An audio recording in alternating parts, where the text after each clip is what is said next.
سابق وزیر اعلیٰ پنجاب سردار عثمان بزدار کی بات کرتے ہیں، ان کے اثاثوں کا ذکر کرتے ہیں۔ دور اقتدار ابھی آغاز نہیں ہوا تھا، اثاثے تھے 7 لاکھ، اقتدار ختم ہوتا ہے، اثاثے بڑھ کے کتنے ہو جاتے ہیں؟ 2 ارب روپے۔ یہ بہت زیادہ ہے۔ آخر دور اقتدار میں ایسا کیا کیا ہوا؟ ہم انویسٹیگیشن ٹیم کی تحقیقات کے مطابق عثمان بزدار کے اثاثوں میں اس وقت 2700 کنال زمین یعنی پلاٹس، 1.5 کروڑ کی نئی گاڑیاں، بینک بیلنس، یہ سب کچھ شامل ہے، اور ان کی دولت میں حکومت میں آنے کے بعد ہر سال تیزی کے ساتھ جو ہے وہ اضافہ ہوا ہے۔ 15 پلاٹ ہے جناب، اور 2700 کنال کی زمین ہے۔ اب یہ جو اتنی زمین، اتنے پلاٹ، اتنا بینک بیلنس، اتنی گاڑیاں کہاں سے آئی ہیں، اس پر بات کریں گے، چونکہ جو انکشافات ہوئے ہیں وہ کرنے والے سینئر صحافی اور ہم نیوز کی انویسٹیگیشن ہیڈ زاہد گشکوری صاحب ساتھ موجود ہیں۔ السلام علیکم جی، کیسے ہیں؟ السلام علیکم جی، خیریت جی؟ الحمدللہ۔ کیسے معلوم ہوا؟ ہاں، 7 لاکھ سے 2 ارب، یہ سفر کیسا تھا؟ یہ سفر بہت مشکل نہیں تھا، میرے لیے تحقیق کرنا بڑا مشکل تھا، کیونکہ جب انہوں نے اپنا سفر کا آغاز کیا تھا 2018 میں تو کاغذات نامزدگی جمع کروائے تھے اور اوتھ پہ بتایا تھا کہ میرے تمام تر اثاثوں کی مالیت 7 لاکھ ہے اور میں الیکشن کانٹیسٹ کر رہا ہوں۔ اس کے بعد وہ پاور میں آ جاتے ہیں اور یہ سارا سلسلہ شروع ہوتا ہے۔ 2018، 19، 20 میں الیکشن کمیشن آف پاکستان کو اپنے اثاثے بتاتے رہتے ہیں کہ میرے اثاثوں کی جو کل مالیت ہے وہ 2 کروڑ ہے، پھر 2.5 کروڑ ہو جاتی ہے، 3 کروڑ ہو جاتی ہے۔ تو لوگ، اور نیب انویسٹیگیشن کر رہا تھا، باتیں کر رہے تھے لوگ عثمان بزدار کے بارے میں کہ وہ پاور میں آئے ہیں، بہت کچھ شاید ان کے پاس ہوگا، بہت سارے الزامات وغیرہ لگ رہے تھے۔ تو ایز اے انویسٹیگیٹر، رپورٹر کہ آپ انویسٹیگیشن کر رہے ہیں، آپ جاننا چاہتے ہیں کہ ریئلی یہ سچ ہے، اس میں کوئی حقیقت ہے۔ تو میں گزشتہ 2-3 مہینے سے کر رہا تھا، میرے پاس کوئی بڑی چیز نہیں آ رہی تھی کہ کوئی حقیقت ہے یا کیا ہے۔ ڈاکومنٹ نہیں آ رہا تھا۔ نامینیشن پیپر جو انہوں نے فائل کیے ابھی 14 مئی کے انتخابات 14 مئی کے انتخابات میں، مارچ کے مہینے میں ان کو نکلوانے کی کوشش کر رہا تھا۔ 2 مہینے تک مجھے کوئی کامیابی نہیں ہوئی، وہاں انہوں نے کہا جی پابندی ہے، آپ نہیں لے سکتے۔ اچھا۔ پھر وہ میرے پاس پیپر آ گئے اوتھ پہ، تو میں نے دیکھا، میرے لیے تو حیران کن انکشافات تھے کہ یہ واقعی ہی لاکھ پتی سے ارب پتی بن گئے ہیں، اور ابھی یہ تھوڑا سا انکشاف ہے۔ اچھا، آگے آپ جا کے دیکھیے گا تو اس سے کہیں زیادہ ہوگا، یہ 2 ارب سے ہو سکتا ہے، یعنی کہ وہ ہے جو شو کیا گیا ہے، یہ شو کیا گیا ہے جو ریکارڈ پہ آیا ہے، جن کے آؤٹ آف سڈن آپ اپنے اثاثے یہ دکھاتے ہیں کہ تھوڑی سی زمین تھی، یہ چیزیں تھیں، پھر آؤٹ آف سڈن 2700 کنال آپ کی زمین آ جاتی ہے، نئے پلاٹس آ جاتے ہیں، گاڑیوں کا پیسہ ہے، بینک بیلنس ہے، پھر آپ بتا دیتے ہیں کہ 51 کروڑ روپے خود سے اتنی بڑی قیمت ہے، اور مارکیٹ ویلیو اگر آپ دیکھیں تو وہ 2 ارب سے زیادہ ہے۔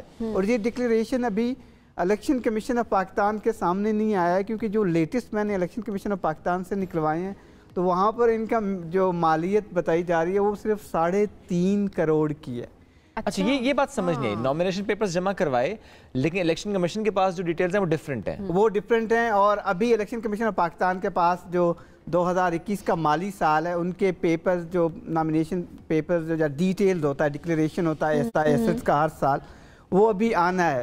آیا کہ وہ دیکھنا ہوگا کہ وہ ان اربوں سے کہیں زیادہ ہے، لیکن بارہ جو نامینیشن پیپرز جمع ہوئے وہ تو اوتھینٹک ہو گئے نا، وہ تو ظاہر ہے الیکشن افسر کے سامنے جمع کروانے، اگر اس میں تھوڑا سا بھی فرق ہو پھر آپ کا مخالف کینڈیڈیٹ جو ہے وہ آپ کو عدالتوں میں لے جاتا ہے اور آپ کی نااہلی ہو سکتی ہے، آپ کے نامینیشن پیپر اسے وہ اب وڈرا بھی نہیں کر سکتے، غلط بیانی ہو جاتی ہے، بالکل نہیں کر سکتے۔ یہ اوتھ پہ، اور ہم نے یہ نکلوایا 10 ہے، یہ چیز میرے سامنے آئی ہے رپورٹر، اور میرے زاہد صاحب ہو سکتے ہیں ان کے ابا امیر ہوں، انہوں نے کوئی جائیداد دے دی ان کو، بھائی نے دے دی ہو، جو کہ عموماً ہوتا ہے۔ یہ بڑا زبردست سوال آپ نے اٹھایا، یہ ایز این رپورٹر میری رسپانسبلٹی تھی کہ میں چیک کروں کیا ہے، وراثت میں آیا ہے، پیسہ کہاں سے آیا ہے۔ میں تو بزدار صاحب سے کئی دنوں سے کوشش کر رہا ہوں براہ راست کہ ان سے بات کروں۔ 4.5 سال 7 لاکھ سے اثاثے بڑھ کر ہو جاتے ہیں 2 ارب کے، یہ کہانی ہے بزدار سرکار کی۔ زاہد گشکوری صاحب ساتھ موجود ہیں، اور سوال ہم یہ کر رہے تھے کہ ہو سکتا ہے والد صاحب نے دیا ہو، کسی اور نے نام کیوں، آپ اس پر کامنٹ کر رہے تھے سر؟ جی، جب میں انویسٹیگیشن میں آگے گیا تو وراثت کی بات آ رہی تھی، پھر ان کے جو 3 بھائی ہیں، میں نے ریونیو ریکارڈ دیکھا، ایف پی آر کا ریکارڈ دیکھا کہ ہو سکتا ہے تینوں کو ایکول شیئر ملے ہوں، وہ بھی لاکھ پتی سے ارب پتی بن گئے ہوں۔ تو پتہ چلا کہ ایف بی آر میں وہ رجسٹرڈ ہی نہیں ہے۔ اچھا، نہ صرف ایف بی آر میں رجسٹرڈ نہیں ہے بلکہ جو ریونیو ریکارڈ ہے کسی بھائی کو کوئی خاص زمین نہیں ملی. ایک بھائی ہے ان کو 103 کنال اس کی زمین شو ہو رہی ہے, وہ بھی چوٹی کے علاقے میں. تو یکدم سے یہ نئے پلاٹ 15 پلاٹ, پھر 2700 کنال زمین, اور پھر خانیوال میں ایک کمرشل لینڈ, اور ملتان میں ایک گھر, اور پھر گاڑیاں. تو یہ وہ چیزیں ہیں جو اس کا ایک نیچرل فلو ہوتا ہے, گرو کر رہا ہوتا ہے, تو آپ سمجھتے ہیں انڈرسٹینڈنگ ہوتی ہے کہ ٹھیک ہے بڑھ رہے ہیں. لیکن جب آپ پھر ٹیکس فلو آپ کا نہیں بڑھ رہا ہے, تو یہ بھی ایک امپورٹنٹ بات ہوتی ہے. جب انہوں نے بتایا تھا اس وقت 2018 میں, تو اس وقت ٹیکس فلو کوئی خاص ان کا نہیں تھا, زیرو اور نیل ٹیکس ریکارڈ ہے. اس کے بعد سے ابھی جو سیلریز وغیرہ تھی تو وہ 2,20,000 کے قریب کوئی اینول ان کا ٹیکس بنتا ہے, جو کہ ممبر پارلیمنٹ کا ہوتا ہے کل ملا کے. تو وہ ایک صوبے کی سرکار کے ہیڈ رہے ہیں, 3.5 سال تک انہوں نے حکومت کی ہے. ان کے بھائی نے باقاعدہ ویسے موقف مجھے دیا تھا, جعفر خان بزدار نے. میری ان سے بات ہوئی ہے ڈیٹیل سے آدھا گھنٹہ, تو انہوں نے بتایا کہ یہ وراثت کی چیزیں ہیں جو ابھی آ رہی تھی 2019 میں. پوچھا نہیں ان سے کہ وراثت کی چیزیں ساری ایک ہی بھائی کو ملی ہیں؟ بہت اچھا سوال ہے, میں نے بالکل یہ سوال کیا تھا. میں نے کہا مجھے جو ریونیو ریکارڈ مل رہا ہے وہ تو آپ لوگوں کو کچھ حصہ ملا نہیں ہے. تو اس نے کہا جی ابھی بہت ساری چیزیں ٹرانسفر ہو رہی ہیں. اچھا, ابھی اور بھی ہیں آئیں گی, اور یہ تو ابھی تھوڑا سا خاندانی اتنے امیر تھے بزدار صاحب, کسی کو پتہ نہیں تھا اس بارے میں. اگر وہ ہوتے تو ڈیفینیٹلی 2018 میں بتا دیتے نامینیشن پیپرز میں, اور 2016 میں تو ان کی ٹوٹل مجموعی مالیت جو تھی وہ 4,27,000 کی تھی, اور یہ پھر بڑھ کے 2017 میں 7 لاکھ ہو گئی ہے. تو اس لیے ایز اے رپورٹر ہماری ذمہ داری ہوتی ہے کہ ہر اینگل سے ہم کام کریں. کہیں ایسا نہ ہو کہ ہم 1 لاکھ پتی کو ارب پتی بنا دیں, کروڑ پتی بنا دیں, اور اس کی جو ریئل سٹوری ہو وہ کچھ اور ہو. تو سارے اینگل ریونیو ڈپارٹمنٹ کے, پھر نامینیشن پیپرز, اور یہ نامینیشن پیپرز کی ایکسیس بہت کم تھی. وہاں رسٹرکٹ کیا گیا ہے الیکشن افسر کو کہ آپ یہ ریلیز نہ کریں, کیونکہ الیکشن. لیکن چلیں, آپ نے ظاہر انویسٹیگیشن کا ایک اصول پورا کیا کہ آپ نے سم ہاؤ کسی نہ کسی طرح اس ڈاکومنٹ تک رسائی حاصل کی. لیکن اب ظاہر ایسٹس بیانڈ مینز کا یہ سیدھا سا کیس ہے. نیب آلریڈی تحقیقات اس پر کر تو رہا ہے, لیکن ظاہر اب انویسٹیگیشن اب اور شاید تیز ہو جائے گی, بیکاز اب ظاہر وہ خود ایڈمٹ کریں کہ 2 ارب روپے ان کے احساس سے ہو چکے ہیں. ایسے میں آپ کو بدعنوانی کا کوئی عنصر نظر آیا ہے اس میں؟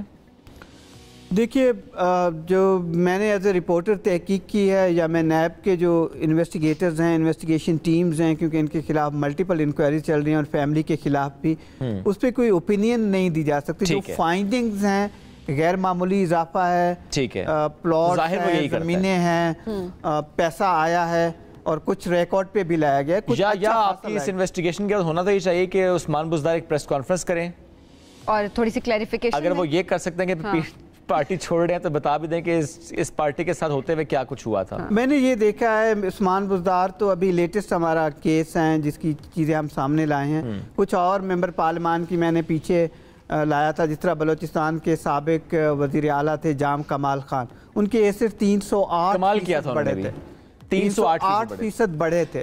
اور بجائے اس کے کہ وہ اپنی پوزیشنز ایکسپلین کریں, یا کوئی بھی ممبر پارلیمنٹ یا کوئی بھی پبلک آفس ہولڈر جن کی غیر معمولی اضافہ نظر آتا ہے اور ہم ریکارڈ پہ لے کے آتے ہیں, وہ اپنی پوزیشن واضح کریں, وہ بعد میں ہمیں گالیاں دینا شروع کر دیتے ہیں سوشل میڈیا پہ آ کر. اور حالانکہ وہ پبلک ریپرزنٹیٹیو ہیں, اور نیب یا ادارے جو ہیں ان کو کوسچن کر سکتے ہیں. الیکشن کمیشن آف پاکستان کی یہ ذمہ داری ہے, میں آپ کو بتاتا چلوں, الیکشن کمیشن آف پاکستان نے بزدار صاحب کو نوٹس پہ بھی رکھا ہوا ہے کہ آپ کے ایسٹ جو ہیں وہ بڑھ رہے ہیں, تو آپ اپنی پوزیشن واضح کیجیے. کی نہیں ہے, انہوں نے 2 دفعہ واضح کی تھی. الیکشن کمیشن سیٹسفائیڈ ہے یا نہیں, یہ ابھی پبلک ریکارڈ پہ نہیں آیا. لیکن بہرحال اس انویسٹیگیشن کے بعد دیکھتے ہیں کہ چیزیں اب کس طرف ہو جاتی ہیں. زاہد صاحب شکریہ, ساتھ موجود تھے, اور عثمان بزدار کے احساسوں میں جس قدر اضافہ ہوا اس پر ہم بات کر رہے تھے.